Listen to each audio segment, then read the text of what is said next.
Halo semuanya, kenalin nama aku Safira Aulia Rahma dan hari ini aku mau kasih lihat hasil dari data set yang udah aku analisis gitu. Data set ini aku ambil dari Kaggle dengan namanya itu shopping behavior gitu. Yang pertama itu kita import dulu data yang udah di-download dari Kaggle-nya itu. Nah, di sini file datanya itu bentuknya CSV. Kemudian di data cleaning, aku di sini coba buat cari data kosong per kolomnya, ternyata nggak ada. Kemudian aku juga coba ngecek jumlah baris yang duplikat, ternyata nggak ada juga. Terus ngecek tipe data setiap kolom, setiap atributnya itu tipe datanya tuh apa aja sih gitu. Ini udah, kemudian mencoba menghilangkan spasi berlebih dari awal sampai di awal atau di akhir teks buat biar seragam aja gitu. Sudah juga, terus simpan ke file CSV baru. Nah, ternyata data yang aku ambil dari Kaggle ini gak ada yang duplikat, gak ada yang redundant juga. Redundant sama duplik sama aja ya. Gak ada yang kosong, yang nol itu gak ada, dan dia udah clean gitu. Karena udah clean, aku sekarang coba analisis rata-rata belanja berdasarkan gender. Yang paling banyak itu ngeluarin uang itu female ya, di $60. Kalau male itu $59, beda $1 doang, but still female lebih besar gitu. Terus item paling sering dibeli. Yang paling sering dibeli itu di sini aku nulisnya 5. Karena sebenarnya pas dilihat ternyata blouse, pants sama jewelry ini jumlah purchase-nya sama 171, berarti ini harusnya ada 3 teratas gitu kan. Jadi kayak yang paling pertama itu ditempatin oleh blouse, pants sama jewelry, yang kedua itu ada shirt, yang ketiga itu ada dress. Terus sorry mau ngeliat juga pengaruh diskon terhadap rating. Apakah diskon diterapkan di sebuah pusat perbelanjaan itu mempengaruhi rating yang diberikan oleh pelanggan gitu. Dan surprisingly ternyata enggak.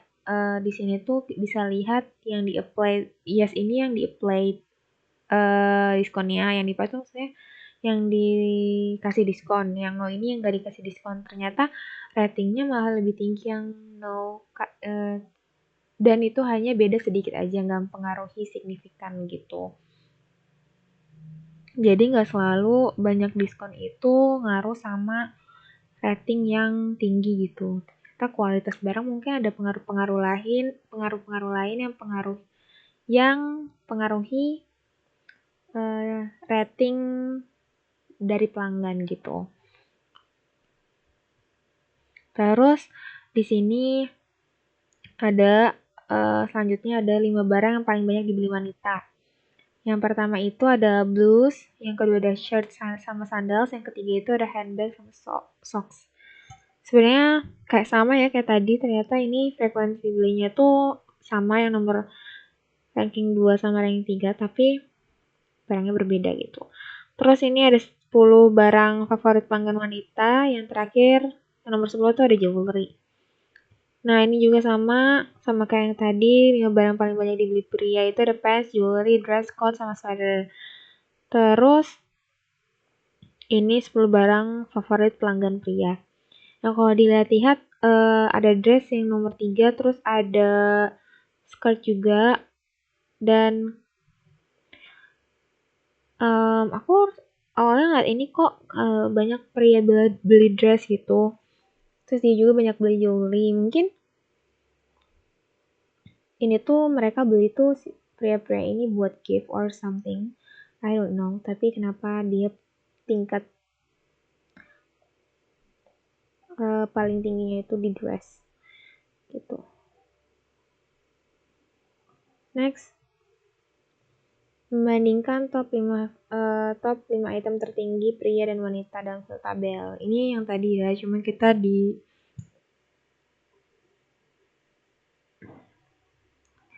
bandingin satu tabel aja. Kemudian membuat ranking metode pembayaran. Jadi orang-orang tuh paling banyak tuh bayar pakai apa sih gitu. Nah, di situ nanti arahnya bisa kita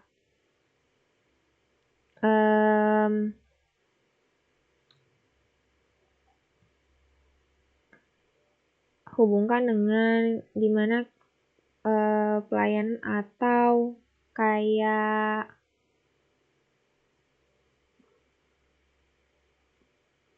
fasilitas dari metode pembayaran ini. Kalau kita lihat di sini itu PayPal itu paling banyak ya menempati posisi pertama. Terus ada credit card, cash, debit, terus yang terakhir itu ada bank transfer. Kemudian di sini mau lihat juga item yang paling mahal itu apa, item yang paling murah itu apa, dan item yang teralis itu apa. Di sini kita bisa lihat kalau item termahal itu ada coat, terus harganya $100, terus ada yang paling murah itu ada sneakers, harganya kurang lebih $20, terus item teralisnya itu diduduki oleh blues yang terjual sebanyak 171 kali gitu. Selain blues itu ada pants, jewelry, shirt, dan dress gitu. Kemudian di sini ada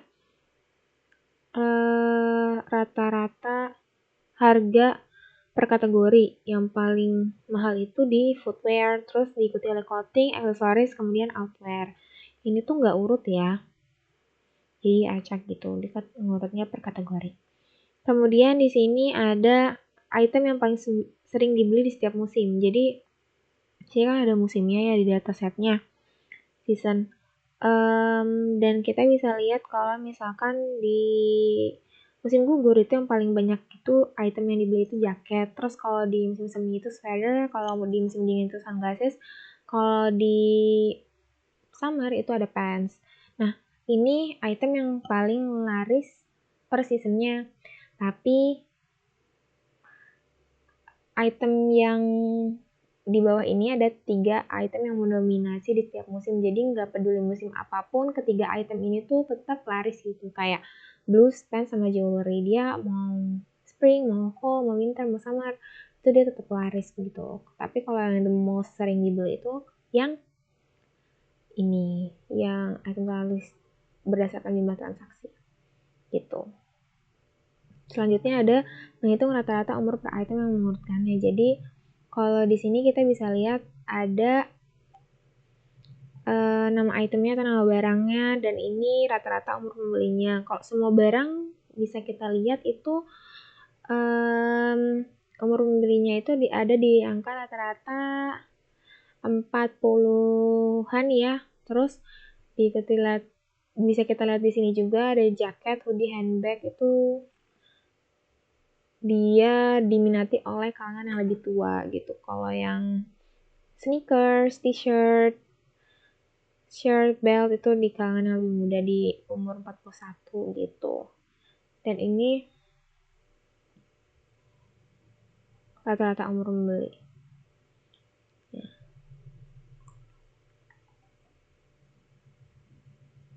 Terus di sini ada jumlah pembeli per lokasi top 10. Lokasi jumlah pembeli. Jadi yang paling banyak itu di cabang Montana ya, ada 96. Diikuti California, Idaho, Illinois, Alabama, Minnesota, New York, Nevada, Nebraska, sama Delaware. Dan ternyata yang paling banyak pembelinya itu di Montana. Cabang Montana yang paling sedikit itu di cabang Delaware. Gitu. Nah, sudah sekian hasil analisis data yang udah aku ambil dari Kaggle gitu.